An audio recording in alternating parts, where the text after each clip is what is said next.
Ada warga yang meminta kesamarataan, Pak. Apanya? Untuk harga gitu, Pak. Bagaimana, Pak? Nanti urusannya Pak Gubernur, Pak Bupati. Pak, kabarnya tadi ada demo, Pak, di laut. Apanya? Gimana, Pak?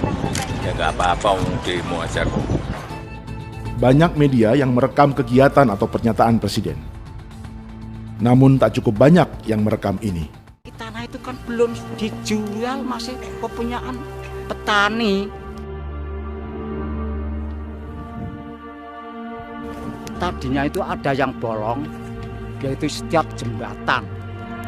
Tapi waktu sekarang sudah didedah sampai saya katakan rapat.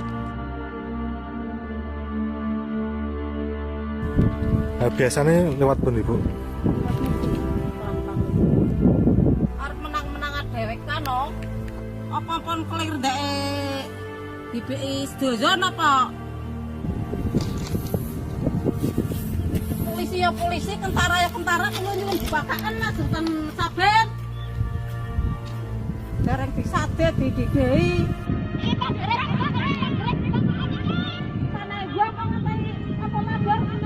Pelosok di Jawa dan di Bali, apa yang akan kita lihat sama seperti tadi yang saya sampaikan. Anak-anak bisa belajar sehingga pintar, nelayan bisa membeli freezer dan bisa mendapatkan aliran listrik.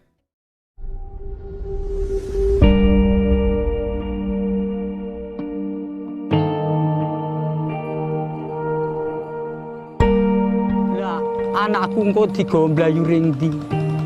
Wis ora ana tempat maneh Indonesia, Pak. Kejaba wilayah Batak, Pak. Temenan.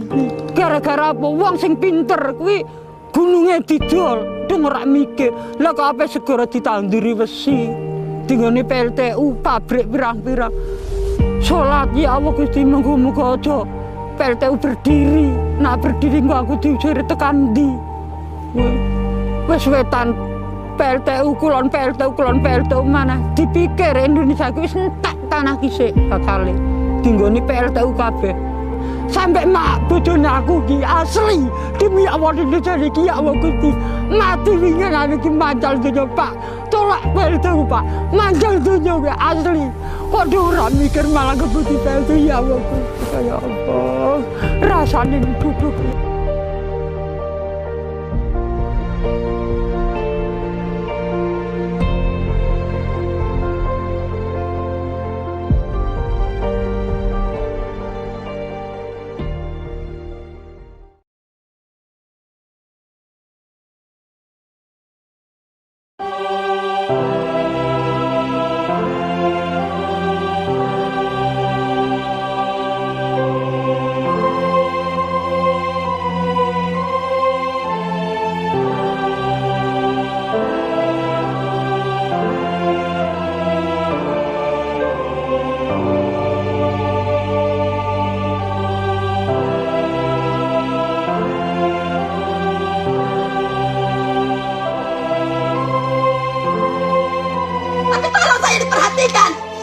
Mama saya sakit.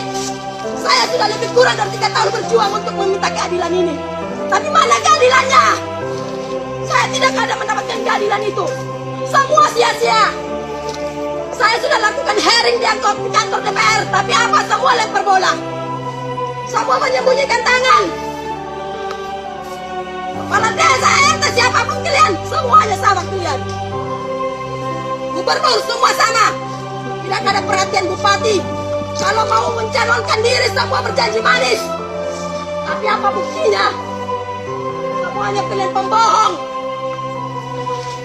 Segini banyaknya kalian datang untuk menolong. Saya tidak akan lawan. Saya sudah katakan saya tidak akan lawan.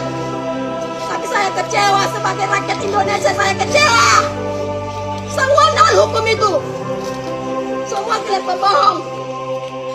Semua kalian pembohong.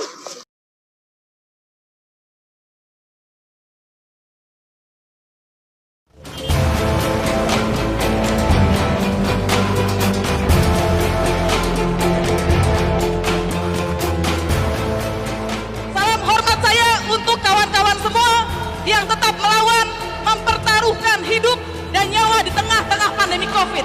Tetapi kita dengan sadar keluar dengan menjaga jarak, karena Omnibus Law akan lebih mencelakakan kita, akan membuat kita mati juga pada akhirnya.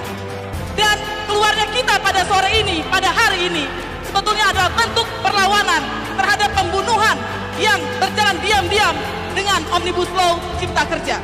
Kawan-kawan, yang pertama saya ingin mengungkapkan bahwa Omnibus Law betul adalah hukum. Betul Omnibus Law akan menghapus perlindungan dari teman-teman buruh.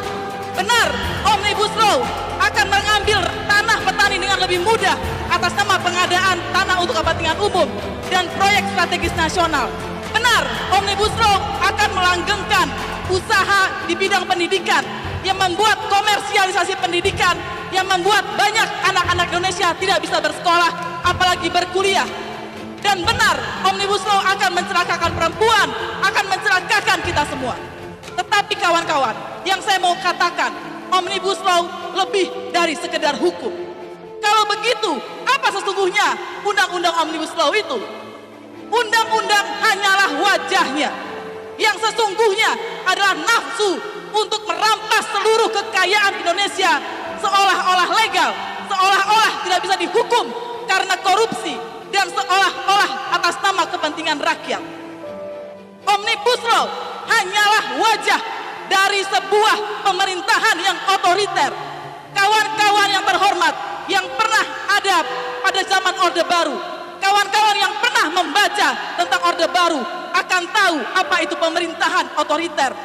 Pemerintahan otoriter adalah yang menolak suara rakyat.